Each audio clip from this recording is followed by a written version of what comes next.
ഇപ്പോൾ ആരംഭിക്കാൻ പോകുന്നു രാജ്യത്തെ ഏറ്റവും വലിയ വിചാരണ കോടതിയായ ആപ്കി അദാലത്തിൽ രജത് ശർമ്മയോടൊപ്പം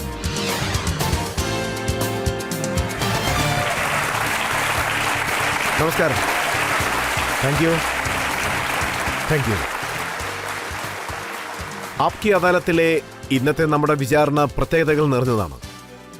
നമ്മുടെ ഇന്നത്തെ ഗസ്റ്റ് എങ്ങനെയുള്ള ഒരു വ്യക്തിയാണെന്ന് വെച്ചാൽ, പെഹൽഗാമിലെ ആ ആക്രമണത്തിന് ശേഷം ലോകം മുഴുവനും പാകിസ്ഥാനെ എടുത്തു കാണിച്ചു. അദ്ദേഹം ഓപ്പറേഷൻ സിന്ദൂറിന് ശേഷം നമ്മുടെ മിലിറ്ററിയുടെ ധൈര്യപൂർവമായ പ്രവർത്തികൾ ലോകം മുഴുവനും കൊണ്ടുചെന്നെത്തിച്ചു. പ്ലീസ് വെൽക്കം ലീഡർ ബാരിസ്റ്റർ ജനാബ് അസദുദ്ദീൻ ഓവൈസി.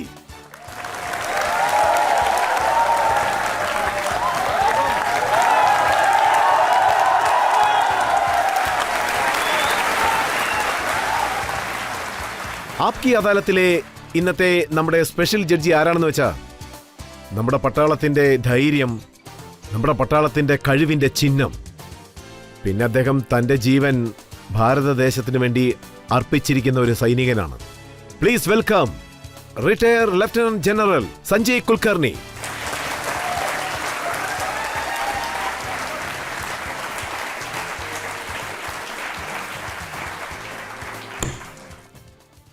ഇന്നത്തെ വിചാരണ ആരംഭിക്കാവുന്നതാണ്. ആപ്കി അദാലത്തിലെ ഇന്നത്തെ വിചാരണ നമുക്കിപ്പോൾ ആരംഭിക്കാം. അസദുദ്ദീൻ ഓവൈസിയുടെ മേലുള്ള ആദ്യത്തെ കുറ്റാരോപണം. ആപ്കി അദാലത്തിൽ AIMIയുടെ ചീഫായ അസദുദ്ദീൻ ഓവൈസിയുടെ മേലുള്ള കുറ്റാരോപണം എന്താണെന്ന് വെച്ചാൽ, ഇദ്ദേഹം തന്റെ ലോയൽറ്റി പ്രൂവ് ചെയ്യാൻ കഷ്ടപ്പെടുന്ന ഒരു വ്യക്തിയാണ്. ഓവൈസി സാർ, ഇത് എന്റെ കുറ്റാരോപണമല്ല, പാകിസ്ഥാന്റേതാണ്.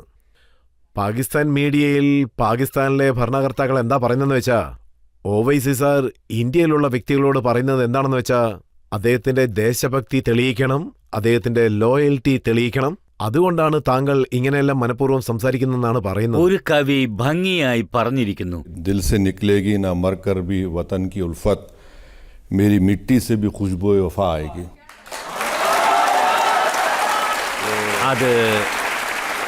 അത് നമ്മുടെ മുൻഗാമികൾ, അതായത് സ്വാതന്ത്ര്യത്തിന് ശേഷം തീരുമാനിച്ചിരിക്കുന്നു. 2 നേഷൻ തിയറി ഒരിക്കലും അക്സെപ്റ്റ് ചെയ്യില്ലെന്ന്. അന്നു മുതൽ ഞങ്ങൾക്ക് പാകിസ്ഥാനുമായി യാതൊരു ബന്ധവുമില്ല. അത് അയൽരാജ്യമായിരിക്കാം. എന്നെ സംബന്ധിച്ചിടത്തോളം പാകിസ്ഥാൻ ഒരു ഫെയിൽഡ് സ്റ്റേറ്റ് ആണ്. അത് എപ്പോഴും അങ്ങനെ തന്നെ ആയിരിക്കും. ഇന്ത്യക്ക് അത് എപ്പോഴും അപകടമാണ്. പാകിസ്ഥാന്റെ ഡീപ് സ്റ്റേറ്റ്, പിന്നെ മിലിറ്ററി ടെററിസ്റ്റ് ഗ്രൂപ്പ്. അതുകൊണ്ടാണ് ഈ മുഴുവൻ കാര്യങ്ങളും കവറപ്പ് ചെയ്യാൻ വേണ്ടി പാകിസ്ഥാൻ വേറെ വഴിയില്ലാതെ ഇസ്ലാമിനെ ആശ്രയിക്കുന്നത്. അത് പൂർണ്ണമായും തെറ്റാണ്. ഓവൈസി സാർ, അവർ പ്രത്യേകം ജിന്നയെ കുറിച്ച് എന്താ പറയുന്നതെന്ന് വെച്ചാൽ, ഏത് മുസ്ലിങ്ങൾ ഇന്ത്യയിൽ തന്നെ ഇരിക്കുന്നുവോ അവർ ജീവിതകാലം മുഴുവനും അവരുടെ വിശ്വാസം തെളിയിച്ചുകൊണ്ടേയിരിക്കണം, പിന്നെ എപ്പോഴും പാകിസ്ഥാന്റെ ശത്രുക്കളായി ഇരിക്കുകയും വേണമെന്ന്. മിസ്റ്റർ ജിന്ന ഇങ്ങനെ ഒരു സ്റ്റേറ്റ്മെന്റ് നൽകിയിട്ടേ ഇല്ല. അത് അവർ സ്വയം പറയുന്നതാണ്. അത് വേറെ കാര്യം.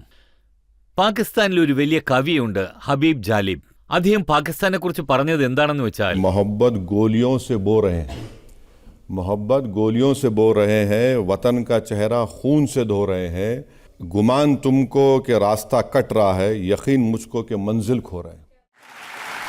സോ ഇത് ഹബീബ് ജാലിബ് അപ്പൊ പാകിസ്ഥാനെ കുറിച്ച് പറഞ്ഞതാണ്. അത് ഇന്നും സത്യമാണ്. പ്രോബ്ലം എന്താണെന്ന് വെച്ചാൽ, എന്റെ അടുത്ത് പാകിസ്ഥാൻ എന്താണ് പറയുന്നതെന്ന് വെച്ചാൽ, ഞാൻ മുസ്ലിം അല്ലെന്ന്. പിന്നെ നമ്മുടെ രാജ്യത്തിലെ സംഘപരിവാറുകാർ എന്താ പറയുന്നതെന്ന് വെച്ചാൽ, ഞാൻ ശരിയായ മുസ്ലിം അല്ലെന്ന്. ഇപ്പൊ പറയും, ഞാൻ എവിടെ പോയാ സർട്ടിഫിക്കറ്റ് വാങ്ങേണ്ടത്? അതിനെക്കുറിച്ച് എനിക്ക് വിഷമമല്ല. പക്ഷെ അവരെന്താ പറയുന്നതെന്ന് വെച്ചാൽ, താങ്കൾ ഒരു മുസ്ലിം ആണെന്നാണ്, അതായത് ഇസ്ലാം വിശ്വാസമുള്ള വ്യക്തി. പക്ഷെ താങ്കൾ ഇസ്ലാം രാജ്യത്തിനെതിരായിട്ടാണ് ശബ്ദം ഉയർത്തിക്കൊണ്ടിരിക്കുന്നത്. അതൊരു ഇസ്ലാമിക് നാടേ അല്ല. 75,000 ബംഗാളികളെ കൊന്നിരിക്കുന്നു. 75,000 ഈസ്റ്റ് പാകിസ്ഥാനിൽ എല്ലാം മുസ്ലിംസ് ആയിരുന്നു. ഇന്നും കൊന്നുകൊണ്ടിരിക്കുന്നു. അവര് ഷിയയെ കൊല്ലുന്നു. പിന്നെ അവർക്ക് എങ്ങനെ ഇങ്ങനെ പറയാൻ പറ്റും? ഇന്ത്യയിലെ കാര്യം പറയുകയാണെങ്കിൽ ഇവിടെ 24 മില്യൺ മുസ്ലിംസ് ആണ് ഉള്ളത്. പാകിസ്ഥാനേക്കാളും അത് അധികമാണ്. സോ ഇത് കമ്പയർ ചെയ്താൽ നമ്മളടുത്തുള്ള മുസ്ലിം ജനങ്ങൾ, പിന്നെ ഇന്തോനേഷ്യയിൽ ആരാണുള്ളത്? ഇന്തോനേഷ്യയിലും അവരെക്കാളും അധികമുണ്ട്. പാകിസ്ഥാൻ അവരുടെ പരാജയങ്ങളെ മറച്ചു പിടിക്കാനായി. പിന്നെ രജത് സാർ, പാകിസ്ഥാന്റെ മിലിറ്ററി ഉണ്ടല്ലോ, ലോകത്തെവിടെയും അങ്ങനെ ഉണ്ടാവില്ല. അവർ റിയൽ എസ്റ്റേറ്റ് ബിസിനസ് ചെയ്യും, ഹോട്ടൽ ബിസിനസ് നടത്തും, എല്ലാ ബിസിനസ്സും നടത്തും. സോ അങ്ങനെയുള്ള കാര്യങ്ങളെല്ലാം കവർ ചെയ്യാനായി അവര് ഇസ്ലാമിന്റെ പേര് പറഞ്ഞു. പക്ഷേ മിലിറ്ററി ചീഫായ ആസിഫ് മുനീർ സാർ ഇങ്ങനെയാണ് പറഞ്ഞത്. അതായത് 2 ദേശങ്ങളാണ് കൽമയുടെ അടിസ്ഥാനത്തിൽ ഉണ്ടായത്. ഒന്ന് മദീനയും പിന്നെ 1300 വർഷങ്ങൾക്ക് ശേഷം പാകിസ്ഥാനും. രജത് സാർ, നിങ്ങളിപ്പോൾ ഏതൊരു മുസ്ലിമിനോട് ചോദിച്ചാലും ആ സമയത്തുണ്ടായിരുന്ന മദീനയിൽ റസല്ല മസല്ലം ഉണ്ടായിരുന്നപ്പോ അദ്ദേഹത്തെ ഇവരോടൊപ്പം കമ്പയർ ചെയ്യാൻ അവരെന്താ ഭ്രാന്തന്മാരാണോ? ഇതൊരു അപമാനമാണ്. ആസിഫ് മുനീറിനെ കുറിച്ച് പറയണമെങ്കിൽ ഒരു കവി വളരെ നന്നായി വിശദീകരിച്ചു. मासूमों की गर्दन पे खंजर रखकर खातिल अब खुद को मुजाहिद कहता है. അദ്ദേഹമാണ് ആസിഫ് മുനീർ. അദ്ദേഹത്തെക്കുറിച്ച് പറയണമെങ്കിൽ 15 ഏപ്രിലിന് സ്പീച്ച് നൽകി. അതിനുശേഷം നോക്കുകയാണെങ്കിൽ 22-ാം തീയതി പെഹൽഗാമിൽ വേദനാജനകമായ അതിനുശേഷമാണ് കൽമ പറയാൻ പറഞ്ഞതും അതിനുശേഷം വെടിവെക്കുകയും ചെയ്തു. ഇപ്പൊ നോക്കൂ, ഇസ്ലാമിന്റെ പ്രബോധനങ്ങൾ എവിടെ? അതായത് ഒരാളുടെ പേരും മതവും ഒക്കെ ചോദിച്ച് വെടിവെക്കുന്നു, കുടുംബങ്ങളെ വേർപെടുത്തുന്നു, പിന്നെ തലയിൽ വെടിവെക്കുന്നു, അത് റെക്കോർഡ് ചെയ്യുന്നു, തലയിൽ വെടിവെക്കുന്നു, അതായത് അവരുടെ പരാജയം മൂടിവെക്കാനായി ഇങ്ങനെയൊക്കെ ചെയ്യുന്നു. അവരുടെ ഒരു ലക്ഷ്യം എന്താണെന്ന് വെച്ചാൽ ഇതാണ്. ഞാൻ ഇന്നും പറയുന്നു, അവർ ഇന്ത്യയെ സമാധാനമായിരിക്കാൻ വിടില്ല. അവരുടെ ലക്ഷ്യം എന്താണെന്ന് വെച്ചാൽ ഡീസ്റ്റബിലൈസ് ചെയ്യണം. ഇവിടെ സൊസൈറ്റിയിൽ പിന്നെ ജനങ്ങളുടെ മനസ്സിൽ വ്യത്യസ്തത ഉണ്ടാക്കണം. അവരുടെ യഥാർത്ഥ അജണ്ട എന്താണെന്ന് ചോദിച്ചാൽ ഇതാണ്. നോക്കൂ സാർ, അവരുടെ DGISPR എന്താ പറയുന്നതെന്ന് വെച്ചാൽ നമ്മുടെ ആർമി ചീഫ് ഇങ്ങനെയാണ് പറയുന്നത്. അതായത് നമ്മുടെ ആർമിയുടെ ലക്ഷ്യം തന്നെ ജിഹാദാണെന്ന്. हम अमन चाहते हैं मगर जुल्म के खिलाफ. गर जंग लाजमी है तो फिर जंग सही. പിന്നെ അവരെ നോക്കുകയാണെങ്കിൽ തുടക്കം തൊട്ടേ ഇങ്ങനെയുള്ള എന്തെങ്കിലുമൊക്കെ അവർ ചെയ്തുകൊണ്ടേയിരിക്കും. അത് അവരുടെ ജോലിയാണ്. അപ്പോൾ അതിന് ശരിയായ ഉത്തരം തന്നെ നമ്മൾ നൽകണം. സോ അവർ പറയുന്നതിലൊന്നും യഥാർത്ഥ സത്യമുണ്ടാവില്ല. അതാണ് സത്യം. എല്ലാ സ്ഥലത്തേക്കും പോകും. ഇപ്പോൾ സൗദി അറേബ്യയിൽ $2 മില്യൺ ലോൺ സാങ്ഷൻ ആയിട്ടുണ്ട്. 2024 14 ബില്യൺ ചോദിച്ചു, അതും കിട്ടും. IMF-ൽ നിന്നും ലോൺ, വേൾഡ് ബാങ്കിൽ നിന്നും ലോൺ, ഏഷ്യൻ ഡെവലപ്മെന്റ് ബാങ്കിൽ നിന്നും ലോൺ. നിങ്ങൾ യഥാർത്ഥത്തിൽ ഇസ്ലാമിനെ കുറിച്ച് പറയുകയാണെങ്കിൽ അങ്ങനെയാണെങ്കിൽ അവരുടെ എക്കോണമി എന്താ ഇത്രയും മോശമായിരിക്കുന്നത്? ഈ ലോകത്തിലുടനീളം 2 രാജ്യങ്ങളിൽ പോളിയോ ഇപ്പോഴുമുണ്ട്. അത് അഫ്ഗാനിസ്ഥാനും പാകിസ്ഥാനുമാണ്. ആ പോളിയോ ഇപ്പോഴും ഇല്ലാതാക്കിയിട്ടില്ല. പക്ഷേ മിലിറ്ററിയുടെ എക്സ്പെൻഡിച്ചർ GDP-യിൽ 2.9 വരെ സ്പെൻഡ് ചെയ്യുന്നു. ഇന്ത്യയിൽ അത് 1.72 ആണ്. വേണ്ട കാര്യങ്ങളിൽ ശ്രദ്ധ ചെലുത്തുന്നില്ല. പാകിസ്ഥാൻ പാവപ്പെട്ടവരുടെ ദാരിദ്ര്യം ഇല്ലാതാക്കുന്നില്ല. അവർക്ക് ഒരു വിധത്തിലും നന്മകൾ ചെയ്യുന്നില്ല. അവരുടെ ഒറ്റ ലക്ഷ്യം അവരുടെ സുപ്രീമസി, വെസ്റ്റഡ് ഇൻട്രസ്റ്റിനെ രക്ഷിക്കാനായി അവർ ഇന്ത്യയെ എപ്പോഴും ആക്രമിക്കും. അവരെന്താ പറയുന്നതെന്ന് വെച്ചാൽ അവരുടെ ഫോക്കസ് മുഴുവനും മുസ്ലിങ്ങളോടാണെന്ന്, അതായത് ഇസ്ലാം മത വിശ്വാസികളോട്. അതുകൊണ്ട് ഇന്ത്യക്കെതിരായി നടത്തിയ ആ ഓപ്പറേഷന്റെ പേര് പോലും ഖുറാനിലുള്ള ഒരു ആയത്തിന്റെ പേരാണ് അവർ വെച്ചിരിക്കുന്നത്. ഇതിന്റെ അടിസ്ഥാനം ഖുറാനിലെ ഒരു വചനത്തെ കുറിക്കുന്നു. പറയുകയാണെങ്കിൽ മധ്യത്തിൽ ഒരു ചുവര് പോലെ. അവരെങ്ങനെയാണ് കള്ളം പറയുന്നത് എന്ന് വെച്ചാൽ, ഖുറാനിൽ അള്ളാഹു എന്താണ് പറഞ്ഞിരിക്കുന്നതെന്ന് വെച്ചാൽ, നിങ്ങൾ എന്തുകൊണ്ട് സത്യം പറയുന്നില്ല എന്ന്. സത്യം പറയൂ. സത്യം ഒരിക്കലും പറയില്ല. അവരാണെങ്കിൽ ഖുറാന്റെ ആയത്തിനെക്കുറിച്ച് പറയുന്നു അല്ലേ, പക്ഷേ അവർ അതിനെക്കുറിച്ച് മറന്നുപോയിരിക്കുന്നു. ഇസ്ലാമിന്റെ അടിത്തറ തന്നെ സത്യം സംസാരിക്കുക എന്നതാണ്. അതല്ലാതെ നിങ്ങൾ വേറെ എന്തൊക്കെയോ പേരുകൾ നൽകുന്നു. എങ്ങനെയുള്ള പേരുകളാണ് വെക്കുന്നത് നോക്കൂ. പെഹൽഗാമിൽ ഇങ്ങനെ ഒരു കാര്യം ചെയ്തിട്ട് ഇസ്ലാമിനെ ടെററിസ്റ്റ് ഗ്രൂപ്പുമായി ബന്ധപ്പെടുത്തുന്നു. അതൊരിക്കലും സാധ്യമല്ല, പക്ഷെ അവരത് ചെയ്യുന്നു. അവരുടെ രാജ്യത്താണ് ലോകത്തിലേക്കും വെച്ച് ഏറ്റവും അധികം ടെററിസ്റ്റ് ഗ്രൂപ്പുകൾ ഉള്ളത്. സാങ്ഷൻ ഗ്രൂപ്പ് ഉണ്ട്. ഒസാമ ബിൻ ലാഡൻ പോലും അവിടെയാണ് ഉണ്ടായിരുന്നത്. യുണൈറ്റഡ് നേഷൻസ് എത്ര ഗ്രൂപ്പിനെ കുറിച്ച് പറഞ്ഞിരിക്കുന്നു, അതെല്ലാം അവിടെയാണുള്ളത്. അതുമാത്രമല്ല, ആസിഫ് മുനീറിന് വലിയ ഒരു പദവി ലഭിച്ചതിന് ശേഷം വിരുന്ന് സൽക്കാരത്തിന് വിളിച്ചിരിക്കുന്നു. അതിന്റെ ഫോട്ടോയുണ്ട്. യുണൈറ്റഡ് നേഷൻസ് പറഞ്ഞ ഒരു ടെററിസ്റ്റ് നമ്മൾ 9 ഭാഗത്ത് ആക്രമിച്ചിരിക്കുന്നു ലക്ഷറിന്റെ ഹെഡ്ക്വാർട്ടേഴ്സിൽ. സോ നോക്കുകയാണെങ്കിൽ അവിടെയുള്ള ഒരു ടെററിസ്റ്റ് അമേരിക്കയുടെ ലിസ്റ്റിലുള്ള ആൾ. സോ അവർ എന്ത് ഇസ്ലാമിനെ കുറിച്ചാണ് സംസാരിക്കുന്നത്? അവർ പറയുന്നത് വെച്ചാൽ ടെററിസ്റ്റിന്റെ സ്ഥലമല്ല നമ്മൾ നശിപ്പിച്ചത്, മുസ്ലിം പള്ളികളാണ് നശിപ്പിച്ചതെന്നാണ് പറയുന്നത്. സോ നോക്കൂ, 9 സ്ഥലങ്ങൾ അത് യുണൈറ്റഡ് നേഷൻസിന്റെ പ്രിസ്ക്രൈബ്ഡ് ലിസ്റ്റിൽ ഉണ്ടായിരുന്നു. അത് അവരുടെ ഹെഡ് ഓഫീസ് ആയിരുന്നു. അവിടെ ആക്രമണം നടന്നു. പാകിസ്ഥാന്റെ മിലിറ്ററി അവർ ആക്രമിച്ചില്ല, സിവിലിയൻസിനെയും ആക്രമിച്ചില്ല. സോ എവിടെ നിന്ന് നമുക്ക് അപകടം വരുന്നോ, എവിടെ നിന്ന് ആക്രമിക്കുന്നുവോ അവിടെയാണ് നമ്മൾ അവര് ആക്രമിച്ചിരിക്കുന്നത്. പറയുന്നത് മുസ്ലിങ്ങളെ ഡിഫെൻഡ് ചെയ്യാൻ വേണ്ടിയാണ് അവർ പ്രവർത്തിച്ചുകൊണ്ടിരിക്കുന്നത്. പിന്നെ അവരുടെ പ്രൈം മിനിസ്റ്റർ എന്താ പറഞ്ഞെന്ന് വെച്ചാൽ, ഞങ്ങൾ വിചാരിച്ചിരുന്നെങ്കിൽ ഇന്ത്യയുടെ 10 ഫ്ലൈറ്റ് നശിപ്പിച്ചേനെ, പക്ഷെ 5 നശിപ്പിച്ചിട്ടുള്ളെന്ന്. മറ്റൊരു സ്റ്റേറ്റ്മെന്റ് ഉണ്ട് അവരുടെ പ്രൈം മിനിസ്റ്ററുടേതാണ്. ഞാൻ സ്വിമ്മിംഗ് ചെയ്തുകൊണ്ടിരുന്നു, ഞാൻ സ്വിമ്മിംഗ് ഡ്രസ്സിലാണ്. പിന്നെ നോക്കുമ്പോൾ എൻ്റെ ഫോൺ റിംഗ് ചെയ്തു. അപ്പോഴാണ് അറിയുന്നത് ഇന്ത്യ ഫസ്റ്റ് അറ്റാക്ക് ചെയ്തിരിക്കുന്നു എന്ന്. എന്നോട് ഒരു ഇന്റർനാഷണൽ ജേർണലിസ്റ്റ് ചോദിച്ചു, ഇത് എങ്ങനെ സംഭവിച്ചു എന്ന് ചോദിച്ചു. ഞങ്ങൾ ആദ്യമേ നിസ്കരിച്ച് അല്ലാഹു അക്ബർ പറഞ്ഞിട്ട് ആദ്യത്തെ ആക്രമണം ഞങ്ങൾ നടത്തിയെന്ന് പറഞ്ഞു. ഇതെങ്ങനെയാ വിശ്വസിക്കുക? ഇപ്പോ നോക്കുകയാണെങ്കിൽ ഇപ്പോ നമ്മൾ 9 എയർ ബേസസിൽ അറ്റാക്ക് ചെയ്തിട്ടുണ്ട്. നമ്മൾ വിചാരിച്ചിരുന്നെങ്കിൽ ജെഡ് സാറിന് നന്നായിട്ട് അറിയാം, നമ്മൾ വിചാരിച്ചിരുന്നെങ്കിൽ ആ ഫുൾ എയർബേസ് തന്നെ ഇല്ലാതാക്കാമായിരുന്നു. നമ്മൾ വെറും റൺവേ മാത്രമാണ് ഉന്നം വെച്ചത്. ഉന്നം വെച്ചിട്ട് എന്തു പറയുന്നു എന്ന് വെച്ചാൽ ഇത് വെറും ട്രെയിലർ മാത്രമാണ്. മനസ്സിലാക്കിക്കോളൂ, നമ്മൾ ചെയ്തു. ഞാൻ എന്താ വിചാരിക്കുന്നതെന്ന് വെച്ചാൽ നമ്മൾ അവർക്ക് ശരിയായിട്ടുള്ള ഉത്തരമാണ് നൽകിയിരിക്കുന്നത് എന്നാണ്. നമ്മൾ അവർക്കൊരു സന്ദേശവും അയച്ചിട്ടുണ്ട്. അതിനുശേഷമാണ് നമ്മുടെ DGM-ഉം അവരുടെ DGM-ഉം സംസാരിച്ചത്.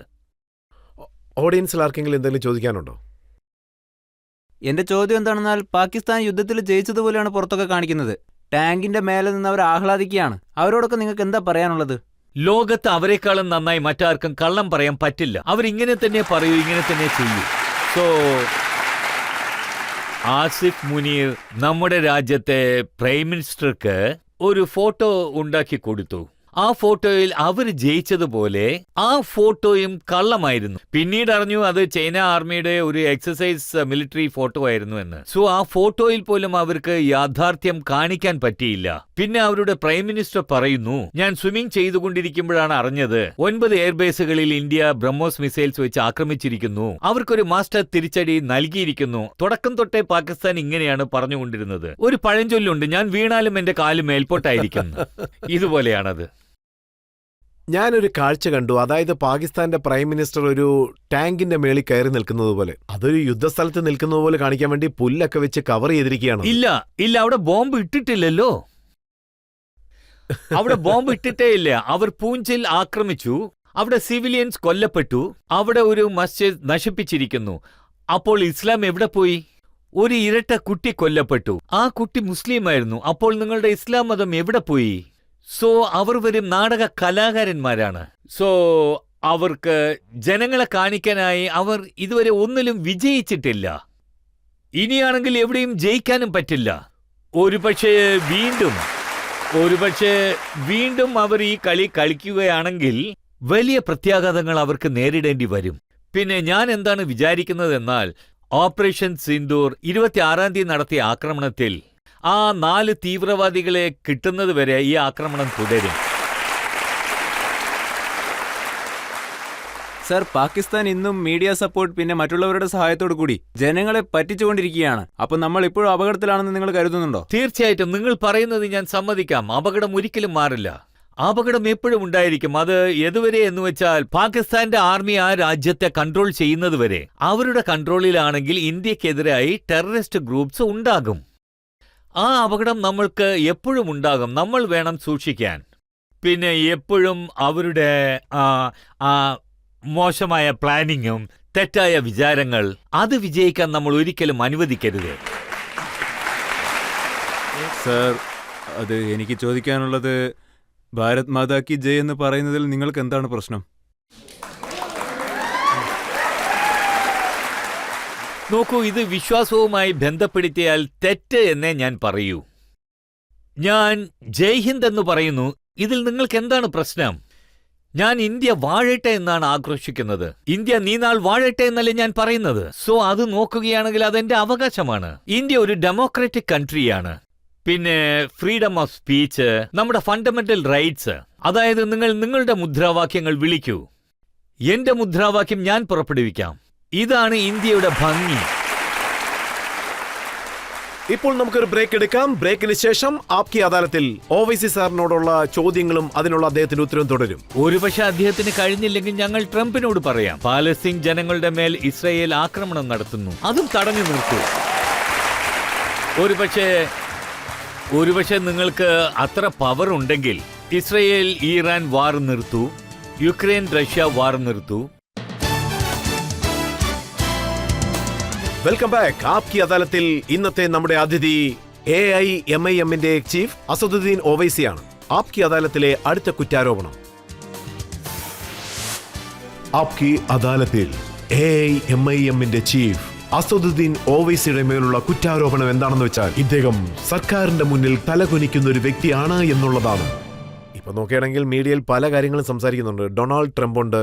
അദ്ദേഹം 16 പ്രാവശ്യമാണ് പറഞ്ഞത്, ഞാൻ ഇന്ത്യയെ ഭീഷണിപ്പെടുത്തി, തടഞ്ഞു നിർത്തി, പിന്നെ ട്രേഡ് ഡീൽ വെച്ച് ഭീഷണിപ്പെടുത്തി, അതുകൊണ്ടാണ് ഇന്ത്യ യുദ്ധം നിർത്തിയെന്നും അദ്ദേഹം പറയുന്നു.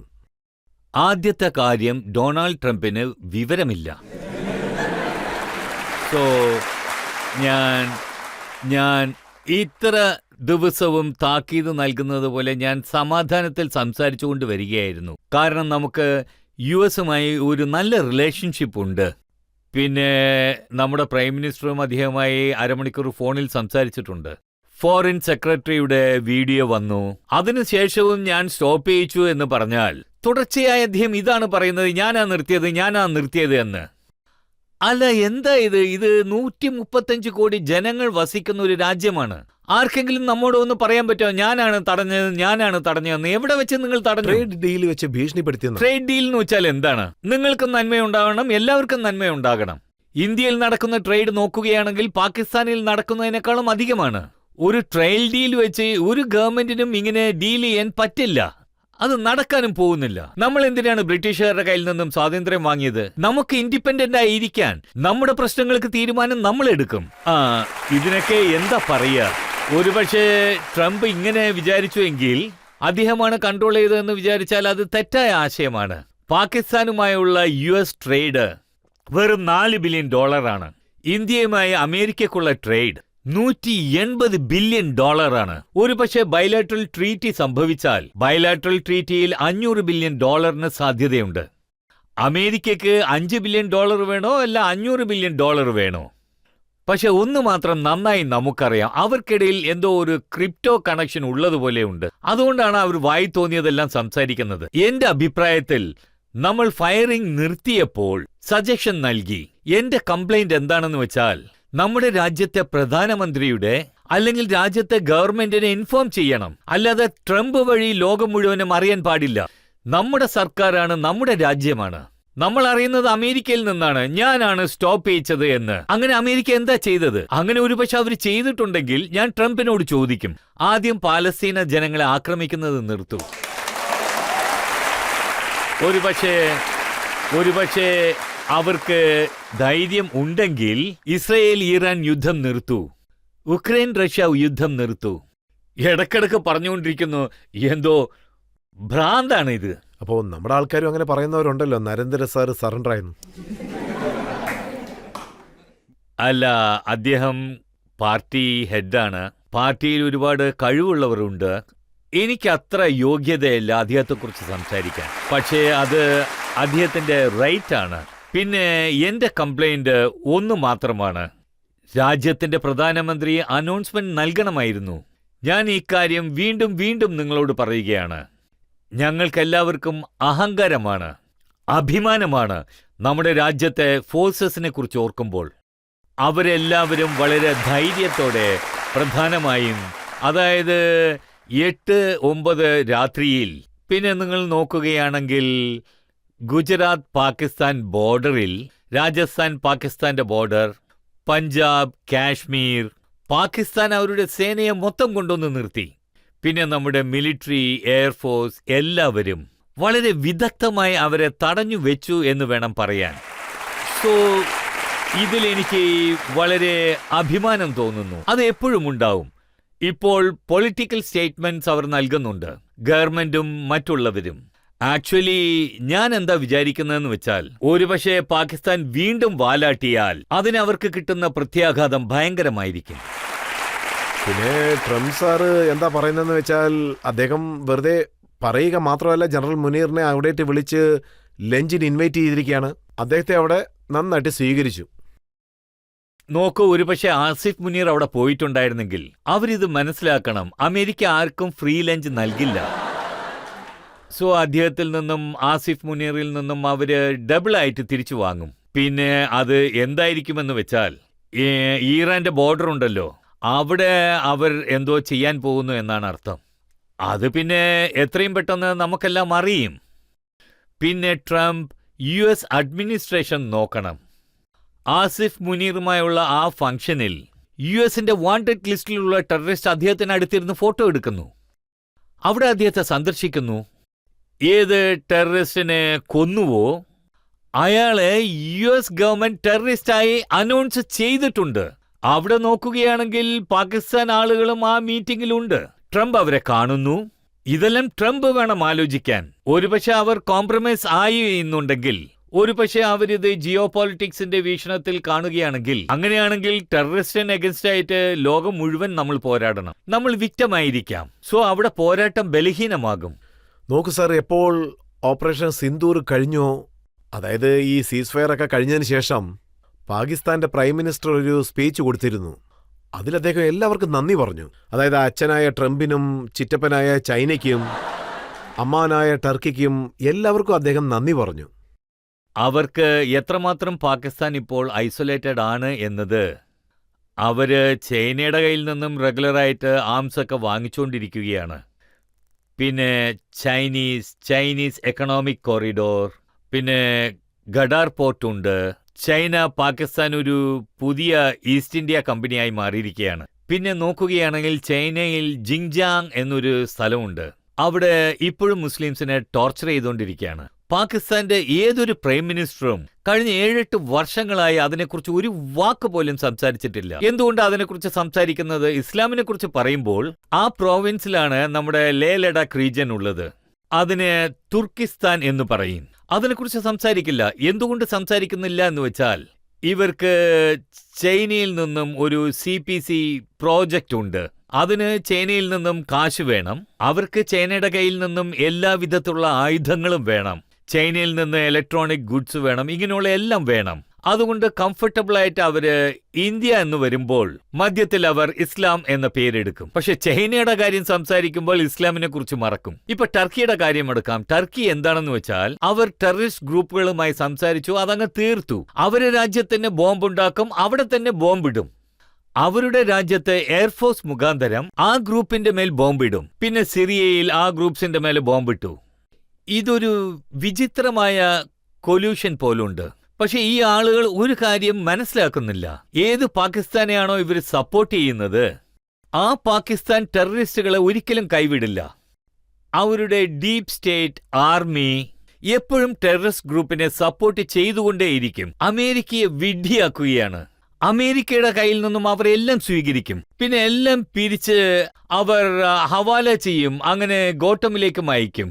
ഒരിക്കലും പാകിസ്ഥാനിൽ ഇതൊന്നും മാറാൻ പോകുന്നില്ല. പക്ഷേ പാകിസ്ഥാൻ എന്താ പറയുന്നത് വെച്ചാൽ, 30 വർഷങ്ങളായി ഞങ്ങൾ അമേരിക്ക പറഞ്ഞതുകൊണ്ട് ഞങ്ങൾ ഇങ്ങനെയുള്ള തീവ്രവാദവും വൃത്തികെട്ട കാര്യങ്ങളും ഒക്കെ ചെയ്തതെന്ന്. തീവ്രവാദത്തിന് ഞങ്ങൾ ഒരു വിക്ടമാണെന്നാണ് അവർ പറയുന്നത്. ഇപ്പോ നിങ്ങൾ തന്നെ പറയുന്നു അവർ നമ്മളെ ഉപയോഗിച്ചിട്ടുണ്ടെന്ന്. അപ്പൊ നിങ്ങൾ എങ്ങനെ വിക്ടമാവും? നിങ്ങൾ വെറും അവരുടെ ഡിഫൻസ് മിനിസ്റ്ററുടെ പ്രസ്താവന ഇത് നന്നായി വിശദീകരിക്കുന്നുണ്ട്. അവരുടെ ഹയസ്റ്റ് ബിഡറിന് വേണ്ടി അവർ അഭിമാനം വിൽക്കാൻ തയ്യാറാണ്. അവരത് വിറ്റുകഴിഞ്ഞു.